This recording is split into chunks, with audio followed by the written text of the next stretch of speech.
All right. Well, I was thinking we probably all have a pretty good set of tools, right? And whether it be for, woodworking, a mechanics tool set, or even some metalworking, right? And I kind of like to cover some of the tools. If you're new to 3D printing, that is, you might want to take a look at some of the tools I'm going to show you here. Now, some of them you might already have, and others might be included with the printer that you just bought, right? So, well, let's take a look at them. So first, here's some of the tools that could be included with your printer. Now, a lot of these I'd gotten way back when I first got my first Ender 3 Pro. So, like the scraper here, that was included with it.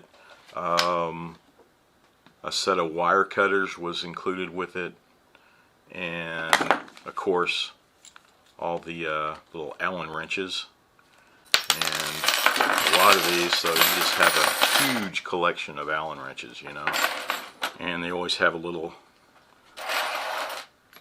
cheap set of open-end wrenches. They come in handy, but yeah, you just start collecting them, So, and they're usually what is it, a 10 millimeter and an 8 millimeter? Yeah, there's 10 and an 8. So, and then, well, that's that.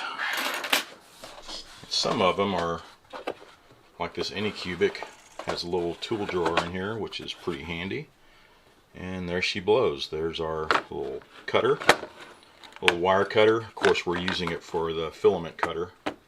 And there's our set of Allen wrenches and the open-end wrenches. And this one, yeah, I forgot about that. This one has the nozzle cleaner,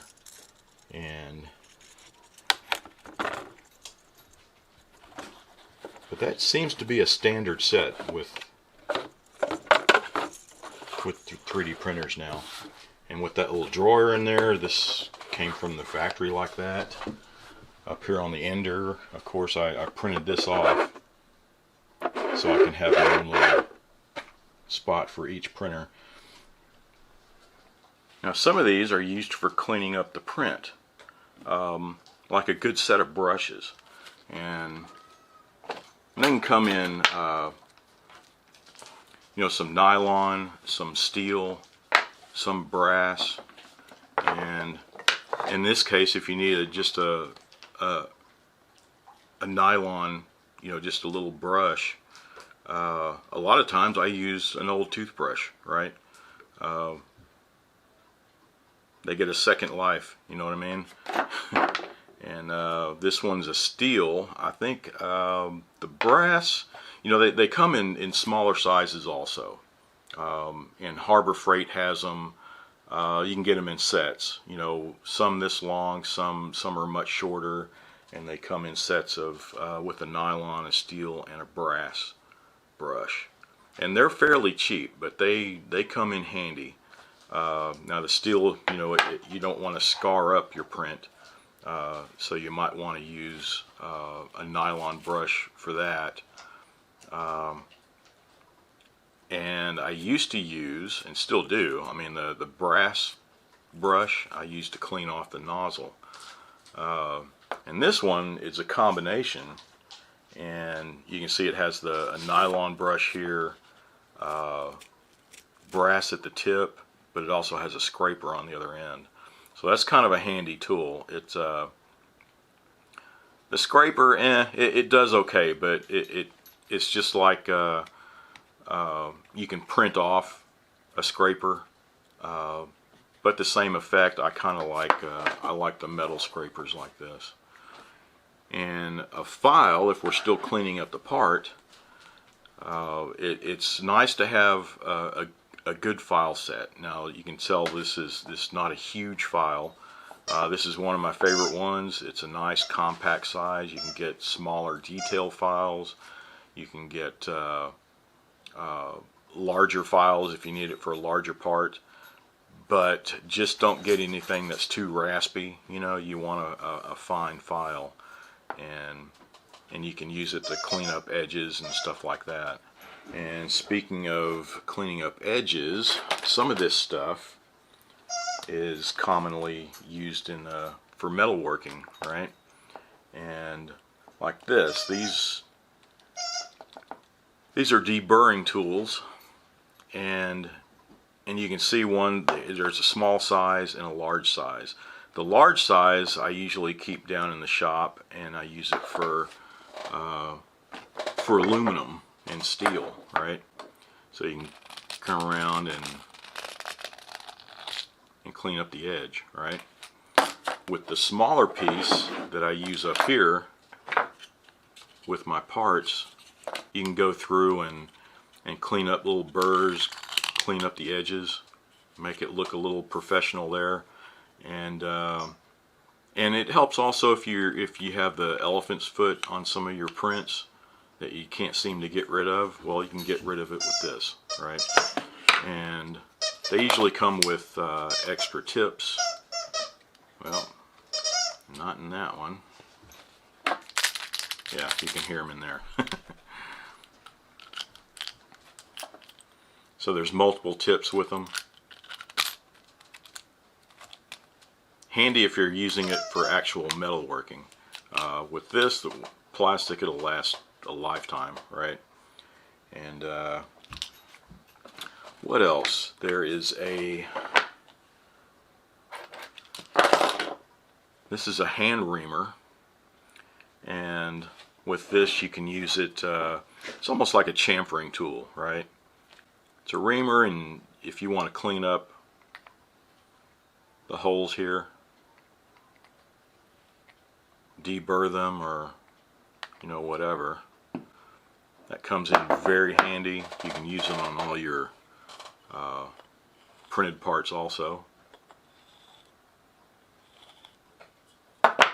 And a lot of times, if you look, you can find a reamer and a deburring tool in a set, right? And I'll include a link. I think Amazon has it. I bought these separate, but I do think I did buy them on Amazon also. But I use these in metalworking for, I've had these forever, but I use them now when I'm 3D printing. Now, another thing I use in metalworking, of course, that I do use quite a bit,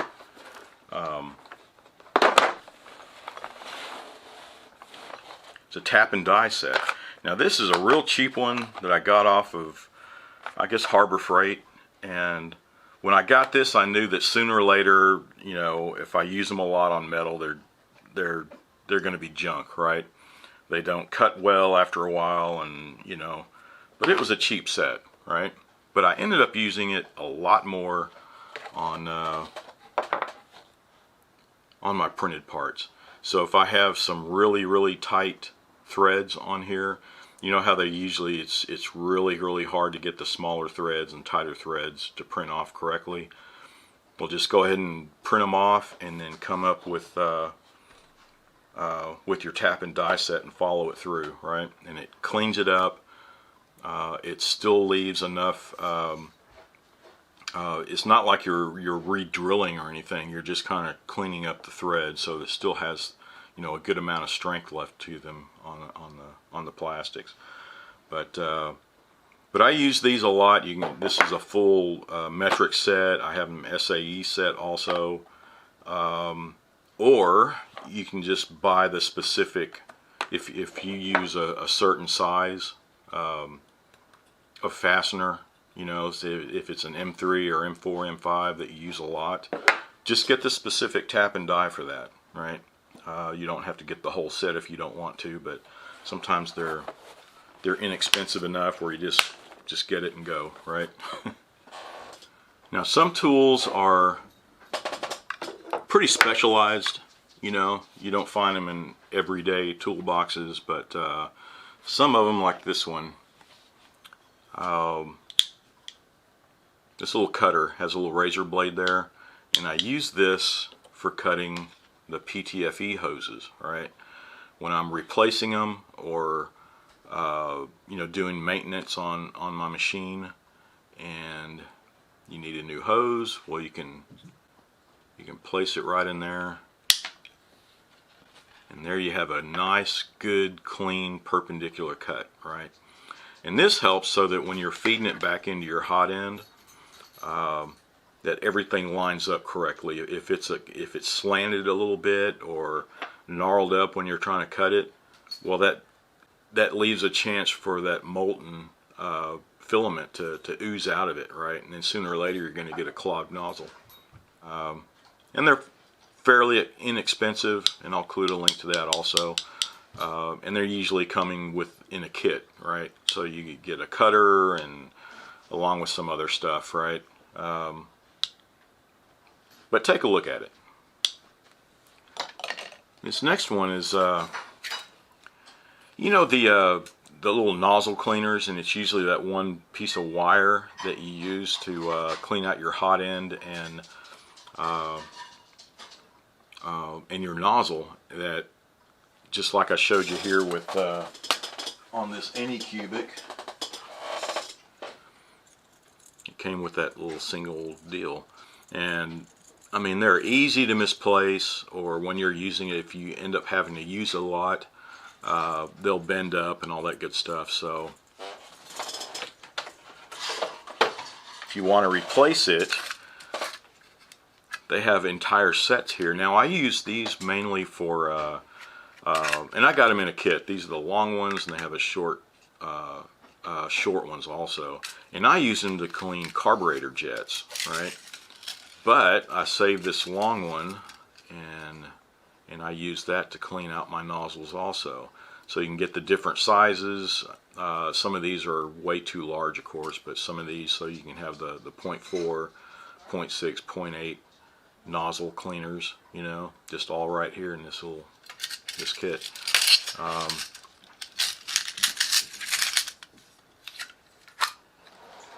So everybody needs something to measure with now, right? So you can always start, you know, with a little ruler or a tape measure, something. I mean, this is something I've been carrying around for who knows how many years. It's been in my desk drawer, and it's got to be at least 30 years.